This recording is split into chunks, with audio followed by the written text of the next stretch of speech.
Vamos dar continuidade, então, à parte de adaptação tecidual ao treinamento de força. Nessa apresentação, eu vou falar para vocês sobre adaptações do tecido conectivo.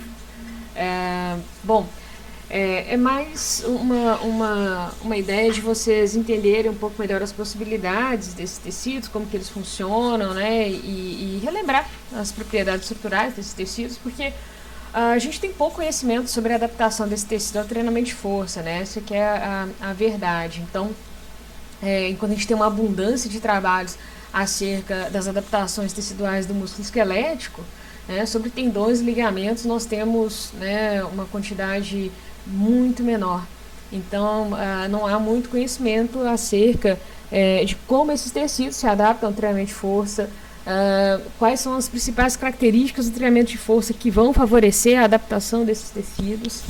E, portanto, a gente não tem aqui muito conteúdo, tá, para discutir sobre esse assunto, mas o suficiente para vocês entenderem um pouco melhor como que esse tecido funciona, né, em resposta à carga mecânica, né, treinamento de força, né, imposição de carga mecânica sobre os tecidos. Então, a gente vai falar aqui, dentro das adaptações teciduais, né, vamos falar de composição estrutural e propriedades físicas, só dar uma relembrada ali da biomecânica. Resposta ao estresse mecânico, seria resposta ao treinamento, né, a carga mecânica, e a resposta à imobilização também, falando aqui de uma maneira sucinta o que se espera desses tecidos quando há a imobilização, né? É como se fosse para nós aí o destreinamento, né, fazendo uma aplicação prática. A gente vê também que grande parte dos trabalhos envolvendo esse tipo de tecido, eles não são da educação física, são muitos estudos aí da fisioterapia, por exemplo. Então a gente pega esses trabalhos e pensa na aplicabilidade, pensando na realidade aqui da educação física, tá? Bom, com relação à composição, né, estrutural e as propriedades físicas desses tecidos, aí eu vou ficar aqui bastante limitada a tendões e ligamentos, que é o que mais nos interessa, né, mas a gente tem aí, dentro dos tecidos conectivos, a gente pode colocar as cartilagens, cápsulas, aí, dentre outras estruturas. Esse tipo de tecido, ele tem como função fornecer suporte estrutural e funcional a outros tecidos, né?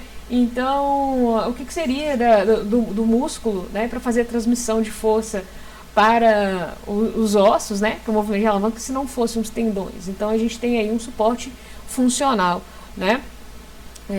E com relação aos ligamentos, eles atuam principalmente conferindo estabilidade articular, né? Então, fornecendo aí já um suporte mais estrutural e funcional, né? De que são compostas, né, essas estruturas? Tem dois ligamentos. É diferente do tecido muscular, que a principal característica do tecido está relacionado à célula que compõe esse tecido, né? Os tendões e ligamentos, eles são caracterizados principalmente pelo conteúdo extracelular. Então, as propriedades dessas estruturas, né, desses tecidos, dependem principalmente da matriz extracelular.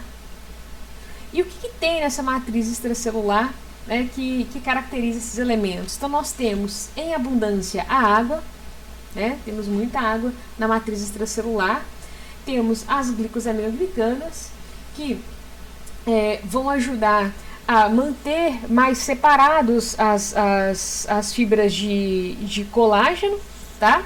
O próprio colágeno, que tem também em abundância, e a elastina. Mas tem dois ligamentos são iguais? Bom, estruturalmente eles são muito parecidos. Mas eles vão se diferenciar principalmente pela organização das fibras de colágeno, tá? Então, nós temos aqui do lado esquerdo os tendão, né, um tendão. Então, aqui um tendão. Aqui do lado direito o ligamento. E o que nós observamos? As fibras de colágeno nos tendões, elas são dispostas bem paralelas uma à outra. Então, pegando um pequeno recorte aqui, observando ampliado esse recorte, nós observamos uma disposição paralela aqui, bem organizada das fibras de colágeno. Então, esse aqui é o tendão. Por que o tendão tem essas fibras tão organizadas? Porque os tendões, eles precisam suportar cargas unidirecionais. Então, eu tenho ali o músculo contraindo, né, transferindo tensão para o tendão, e essa transferência, essa aplicação de tendão, ela se dá em uma única direção, tá? Já os ligamentos, eles precisam suportar cargas em outras direções. E por isso, se ele tivesse essa estrutura tão organizada das fibras de colágeno, que é o elemento que confere resistência, né, e suporte à tensão dessas estruturas, se fosse bem alinhado, nós teríamos uma possibilidade muito maior de ruptura dos ligamentos, pelo efeito da anisotropia, né? Se vocês não se lembrarem do que é anisotropia, é só avisar aí no comentário que eu gravo um vídeo explicando o que é esse efeito anisotrópico aí.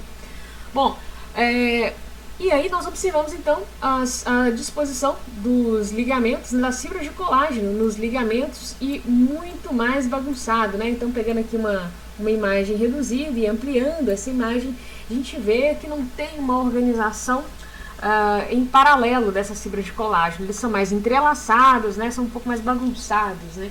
E é esse entrelaçamento que ajuda a suportar cargas em outras direções. Tá? Então, essa é a principal diferença em termos de composição e estrutural entre tendões e ligamentos. A partir daqui, entendido a principal diferença entre esses dois elementos, a gente vai tratar dos dois, das propriedades físicas desses dois elementos de maneira conjunta, tá? Porque acabam se comportando de uma maneira bem similar. Essas duas estruturas têm como principal resposta aguda à carga mecânica, né, ao estresse mecânico, o creep e o relaxamento sob tensão, ou relaxamento ao estresse, ou relaxamento de estresse. Tá? O que é o creep? Quando eu tenho uma aplicação de força constante, ou um estresse constante, o que acontece com essa estrutura? Ela continua a aumentar a sua deformação. Então, isso é o fenômeno de creep.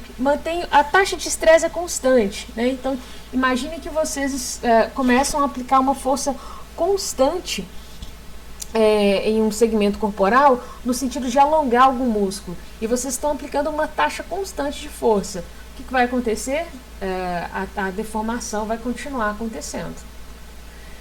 E o relaxamento de estresse é quando eu mantenho a deformação constante.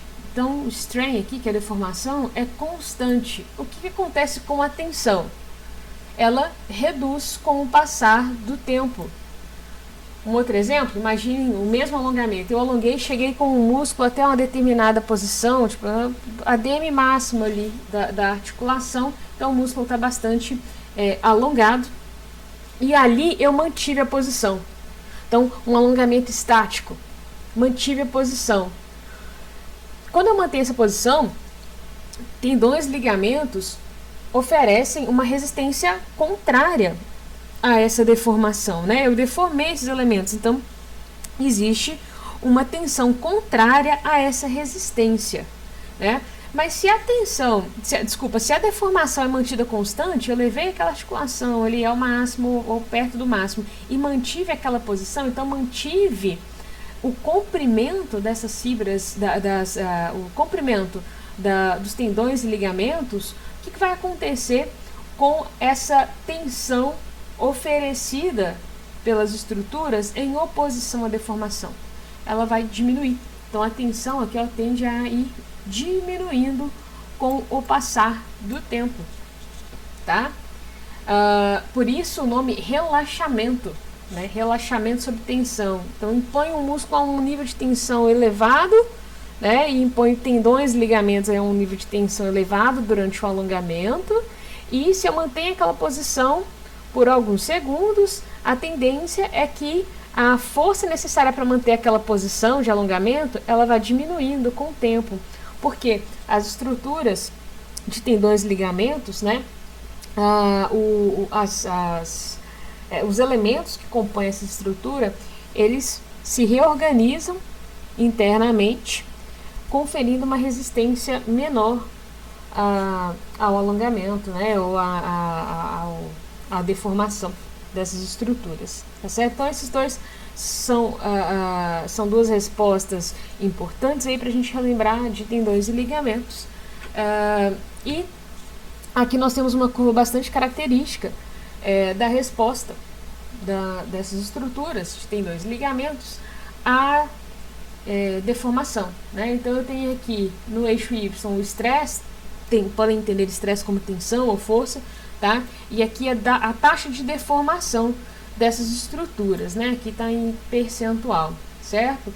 Nós temos aqui alguns momentos bem característicos. Numa primeira fase, eu tenho aqui as fibras de colágeno, que antes estavam nesse formato aqui crimped, né, um formato mais frisado ou ondulado, né, que é quando não há tensão sobre essas estruturas, então como se fosse num estado relaxado, as fibras de colágeno elas ficam um pouco mais frouxas, estão ficando um formato mais ondulado. Quando eu aplico tensão sobre essas estruturas, as fibras que estavam nesse formato ondulado ou crimped, né, elas passam a um formato mais estirado. Então, um formato retificado, como está ilustrado aqui, ó. Então, a gente tem um alinhamento das fibras de colágeno. Para que isso aconteça, para que esse alinhamento aconteça, a gente não precisa de um alto valor de tensão. Então, vejam aqui, olha, o quanto de tensão, nessa ilustração, o quanto de tensão foi necessário para promover aqui um valor de aproximadamente 2% de deformação. Tá? Então a deformação foi relativamente alta, né? A gente deformou aqui cerca de 2% da estrutura com uma quantidade baixa de estresse ou de tensão. Então, no primeiro momento, a mudança de forma, né, ou a resposta de tendões e ligamentos a uma carga mecânica, no primeiro momento é só um realinhamento dessas fibras de colágeno. E isso já permite uma deformação aí de cerca de 2% da estrutura. A partir daí, essa região linear aqui, né, nessa segunda fase, nós observamos uma deformação constante em resposta ao aumento da tensão, né? Então eu tenho aqui um aumento de tensão, aumento na taxa de deformação. Mas observem que o delta aqui, né, a variação de tensão nessa segunda fase, para promover quase a mesma quantidade de deformação comparada a essa fase 1 aqui, né, a quantidade de tensão é bem maior. Então, nessa primeira fase, que é só de realinhamento, nós precisamos aplicar pouca tensão para promover maior deformação. Na segunda fase, eu preciso aplicar muito mais tensão para promover quase o mesmo tanto de deformação.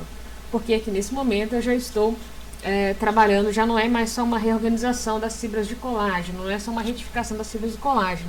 Agora eu já tenho uma alteração interna dessas estruturas dentro dos ligamentos e tendões, né?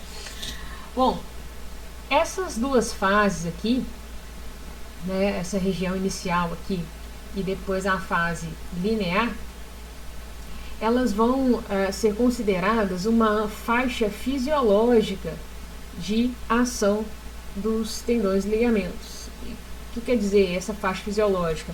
É uma faixa, digamos que saudável, normal, de deformação dos tendões e ligamentos, né? Acontece diariamente, durante a prática de atividade física, ou de algumas tarefas aí diárias.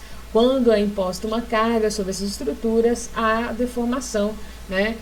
Nesses dois momentos. No primeiro momento é só uma retificação das fibras de colágeno, no segundo momento a gente já tem um estiramento dessas fibras com uma necessidade um pouco maior de tensão para promover um determinado valor de deformação dessas estruturas. Mas, quando a carga é retirada, quando a tensão mecânica é retirada aqui, as fibras voltam ao seu estado normal, sem que haja danos estruturais. Então nós temos, durante toda essa fase aqui, o que nós consideramos de uma deformação elástica. É uma deformação que que a estrutura sofre sob tensão, mas quando essa tensão é retirada, a estrutura volta ao seu estado anterior sem que tenha ficado algum dano, tá? Nessa estrutura. Quando eu falei do CRIP de relaxamento sob tensão, faltou ainda um outro elemento interessante aí sobre essas estruturas, que é a esterese, né? Quando nós temos aqui uma curva de stress-strain, o que nós temos embaixo da curva, né? Então toda essa área aqui a gente pode calcular como energia, tá? Então tudo isso aqui é a quantidade de energia gasta para promover deformação nessa estrutura, tá? Inclusive, é interessante entender nesse modelo aqui que o mecanismo de lesão, ele acontece quando a energia aplicada sobre essa estrutura ultrapassa a quantidade de energia suportada. Então, aqui eu tenho uma quantidade de energia que o tecido é capaz de suportar com deformação ainda elástica. Se eu aplico mais energia do que ele é capaz de suportar, eu tenho então ruptura, né? Que podem ser microfalhas, né? Falhas microscópicas, então algumas estruturas se rompem, ou eu posso ter uma ruptura maior, né? Uma ruptura de todo o tendão, de todo o ligamento, que aí já é um dano bastante complexo, tá? Então parece um elemento simples, né? Esse processo de lesão. Olha, então eu tenho que aplicar muita carga para que, né, muita tensão para que essa quantidade de energia promovida ultrapasse o valor de energia que a estrutura é capaz de suportar, né? Mas como que eu vou saber o quanto de energia a estrutura é capaz de suportar? É muito difícil saber esse valor, né? Quanto de energia que o meu tendão de Aquiles, por exemplo, é capaz de suportar. Além disso, essa quantidade de energia suportada, ela também depende, né, quando a gente está falando de mecanismo de lesão, também depende, por exemplo, da velocidade com que eu imponho o estresse, né, a tensão, e como que vai ocorrer então a deformação dessa estrutura. Tem um estudo feito com macacos em que foi observado que quando os pesquisadores fizeram um ciclo lá de extensão de joelho até que houvesse a ruptura do ligamento, se não me engano, cruzado anterior de macacos. Isso lá na década de 70, né? Hoje não pode fazer isso mais. Então, o joelho, né, era estendido, né, até que houvesse, em diferentes ciclos, né, até que houvesse a ruptura do tendão. Então foi colocado ali diferentes valores de carga, né, de tensão, para que a quantidade de energia fosse aumentada, né, imposta sobre a estrutura fosse aumentada. O que foi observado? Quando o movimento de flexão e extensão de joelho era realizado lentamente, a ruptura aconteceu na inserção do ligamento com o osso. Então teve ali o que eles chamaram de uma avulsão tibial. Então o ligamento, ele se desprendeu da tíbia, tá? Então se desprendeu do osso quando a velocidade foi baixa. Agora, em ações com alta velocidade, o que foi observado é que a ruptura do ligamento aconteceu, como já falei, no próprio ligamento, né? Então não foi uma falha lá na junção do ligamento com o osso, já foi no meio da estrutura do ligamento, quando realizada em altas velocidades. Então a velocidade também influencia em como que vai se comportar essa curva aí de stress-strain, né, de tensão, deformação.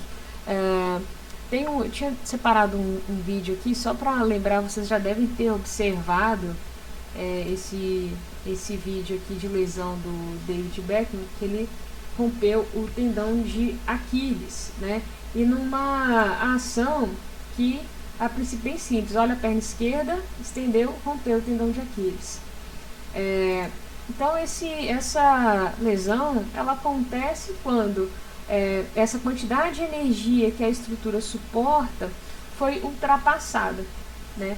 E aí se ultrapassa um pouco, nós temos essa outra fase aqui, né? Então nós temos ainda microfalhas, até que pode chegar ao ponto mais grave em que nós temos aí uma falha já macroscópica, né? Então uma ruptura da estrutura. Falei tudo isso aí, mas ia falar de um outro aspecto importante desse comportamento dessas estruturas, está relacionado à energia, né? Como eu disse, a área abaixo da curva é a energia que é gasta para deformar essa estrutura, e aqui nós temos, né, uma quantidade de energia gasta para deformar. Então imagine aqui pintado aqui embaixo da área dessa curva. E quando a tensão é retirada dessa estrutura, nós temos o retorno dessa estrutura à situação inicial. E não, eu não desenhei errado, tá? É proposital esse espaço aqui. Porque quando a tensão é retirada sobre a estrutura, a energia consumida para o retorno à sua condição inicial é menor do que o que foi gasto para a deformação, tá? E isso aqui é o que nós chamamos de esterese. Então, que é essa diferença aqui entre a energia gasta para a deformação e a energia gasta para o retorno à sua condição inicial. Então, a esterese junto ao CRIP e ao relaxamento sob tensão são as principais propriedades aí, comportamentais dessas estruturas, pensando do ponto de vista agudo, quando é imposta alguma carga mecânica sobre tendões e ligamentos. Então, é isso aí, já deu para entender como que essas estruturas se comportam sob tensão. Então, durante um exercício de força, um treinamento de força, nós temos a aplicação de carga de tensão sobre tendões e ligamentos, né? A gente sabe que os tendões suportam cargas unidirecionais, os ligamentos suportam mais cargas em outras direções, né? E que existe um limite de suporte à carga. Esse limite é afetado não só pelas suas propriedades, né, sua composição, mas também pela velocidade de ação muscular, pode favorecer ou não uma ruptura antecipada dessas estruturas, e que nós podemos aqui, após uma deformação elástica, começar com deformações plásticas que são ainda microfalhas até chegar a um ponto mais grave de ruptura, né? E o quanto que essas estruturas conseguem suportar de carga. Então, de carga depende, varia, né, entre os indivíduos. Agora, em termos de deformação, nós temos aqui algumas sugestões gerais, né, médias, sobre o quanto que tendões e ligamentos conseguem suportar. Então, até 1,5% de deformação sem aumento do estresse percebido pelo tecido. Então, nós conseguimos deformar, né, a estrutura do tendão e dos ligamentos em até 1,5% sem que haja aumento do estresse percebido pelo tecido. Então, não acontece, não precisa haver nenhum rearranjo estrutural desses tecidos para suportar essa tensão que promove uma deformação de até 1,5%. Agora, de 1,5% a 3%, nós estamos dentro dos limites elásticos. Então, vejam bem, até 3% aqui dentro dos limites elásticos, em que nós temos aqui essa faixa fisiológica, tá? De 3 a 5% de deformação, já há microrupturas teciduais não recuperáveis, então aquelas microfalhas, né, rupturas em algumas estruturas. E de 5 a 6%, né, a partir disso aí, nós já temos a ruptura total do tecido, então o tecido se rompe, né. Então, esses números aí são valores médios, né? Obviamente pode variar de indivíduo para indivíduo, de músculo para músculo do mesmo indivíduo, né? De tendão para tendão ou de ligamento para ligamento dentro de um mesmo indivíduo. A aplicação de carga sobre tendões e ligamentos apresenta pouco ou nenhum efeito nas suas características estruturais a curto prazo e efeito mínimo a longo prazo. é muito diferente do tecido muscular. O tecido muscular, rapidamente, nós já temos alteração nas suas características estruturais, e a gente viu na última apresentação que principalmente se dá na forma de hipertrofia e também de acréscimo de sarcômeros em série, né? Agora, para os ligamentos e tendões, nós temos alguns trabalhos que mostram que há alteração na área de secção transversa, né? Mas um momento bem menos importante e significativo do que o que acontece com os músculos, tá? Então nós temos aqui pouco ou nenhum efeito sobre as características estruturais em função do treinamento, tá? Então a gente tem um efeito muito pequeno aí a longo prazo, tá? E é por isso que o treinamento de força, principalmente com indivíduos inexperientes, ele deve seguir uma sequência gradual, obviamente, porém lenta, para a gente observar bem o comportamento desse aluno, desse atleta a essas cargas mecânicas, porque um aumento muito abrupto da força inicialmente, né, nos programas de treinamento de força, pode acontecer quando as estruturas, né, desses tecidos conectivos não estão bem preparadas. E quando há algum efeito de treinamento, né, a gente já observa que acontece, mas esse efeito é bem lento, né, comparado às adaptações que acontecem no músculo esquelético. E o pior, né, é que a resposta à redução do estresse mecânico ela é maior do que o seu aumento. Então, tem dois ligamentos, eles respondem mais, né, a perda de funcionalidade dele quando não há estresse mecânico do que o aumento da sua funcionalidade quando há um aumento do estresse mecânico. Então, isso aí não é uma boa notícia para nós. Mas são estruturas que suportam bastante tensão, tá? Então, para que haja uma ruptura, como nós observamos, né, no vídeo anterior, ou que vocês já podem conhecer em diferentes casos, é porque a quantidade de energia que essa estrutura consegue armazenar foi inferior à quantidade de energia imposta numa determinada ação motora que foi realizada em uma velocidade mais elevada, com a demanda de força aplicada maior também. Então, a gente tem ali um conjunto de fatores que levariam a um dano nessas estruturas. Bom, com relação à adaptação, a gente tem de conhecimento principalmente essas respostas agudas, né, o que acontece com essas estruturas. E cronicamente a gente sabe que há uma adaptação desses tecidos, mas uma adaptação limitada, né, e de longo prazo e muito mais lenta do que as adaptações que acontecem no tecido muscular. Agora, com relação à imobilização, né? Com relação à imobilização, então vamos pensar para nós aí na lógica do destreinamento, né? Foi observado que não tem diminuição no número de fibras de colágeno, a gente não perde em quantidade fibras de colágeno, mas há redução de água e de glicosaminoglicanas, tá? Quando há redução de água e glicosaminoglicanas, esses tecidos eles ficam mais fracos, tá? Então fica mais fácil de se romper, né? De sofrer deformações plásticas. Com isso, o ponto de ruptura ele acontece com a menor quantidade de energia. O que isso quer dizer? Aquela linha lá anterior, essa área aqui, ó, que representa a energia necessária, né, quer dizer, a energia suportada ali pelo tecido para que haja deformação elástica, né, ultrapassando isso e já tendo deformação plástica, quando o tecido passa por um processo de imobilização, né, a quantidade de energia para que haja a ruptura, né, essas falhas microscópicas aqui, ela vai ser menor. Então fica mais fácil de romper essas estruturas depois que elas se tornam imobilizadas. Basicamente porque não é porque o ligamento ou o tendão se atrofiou e perdeu fibra de colágeno, não. É por uma alteração estrutural, mas principalmente na redução da quantidade de água e de glicosaminoglicanas, que deixam essas estruturas mais frágeis mesmo, mais quebradiças, mudando então essa capacidade de absorção de energia, tá? Bom, com relação a tendões e ligamentos, era isso aí, né? Sobre os tecidos conectivos.